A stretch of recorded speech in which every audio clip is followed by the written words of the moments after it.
This is a case that helped start the CIA's own Me Too movement. Back in July of 2022, a former CIA officer accused a colleague of sexual assault at the agency's headquarters. Her claims, though, along with dozens of others, led to a sweeping investigation by Congress that found the CIA failed to handle allegations of sexual assault and harassment.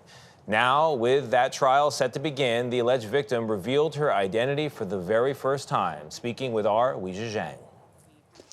All right, sit. 37-year-old Rachel Cuda said working at the CIA was a dream career until the summer of 2022, when she went for a walk at work with a close colleague who she says attacked her in a stairwell. I felt this scarf come over my head.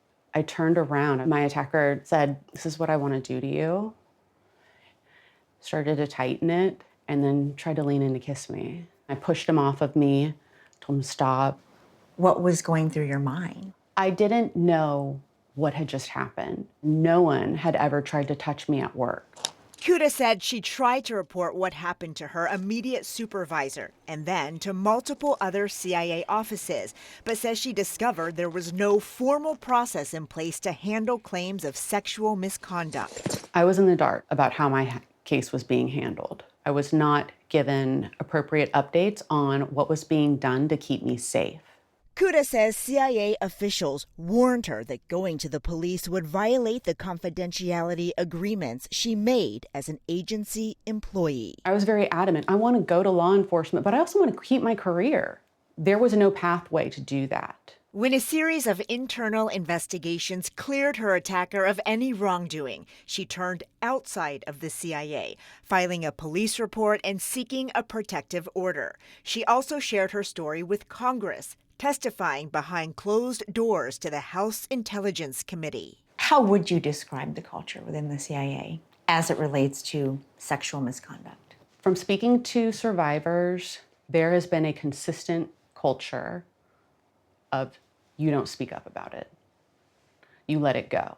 In total, 26 whistleblowers, including Cuda, spoke to the committee as part of a sweeping investigation into the CIA. The results found that the agency failed to handle allegations of sexual assault and harassment. Last December, Congress passed legislation requiring the agency to create new policies and trainings for hearing cases of sexual assault and harassment, provide a special victims investigator for every case, and allow victims to report confidentially. We are seeing more people come forward, and we are encouraging people to come forward. CIA spokesperson Tammy Thorpe acknowledges that prior to the changes, the reporting process was confusing. The whistleblowers described a longstanding culture within the CIA of being encouraged not to go to law enforcement because, frankly, it may blow somebody's cover. Did that exist? It's an absolutely fair concern. The nature of our work does require many officers to be undercover. I will say that one of the major steps that we've taken has been to tell people they can go to law enforcement. Cuda says she thinks reporting her allegations outside the CIA led to her firing last year. The agency denies it retaliated against her.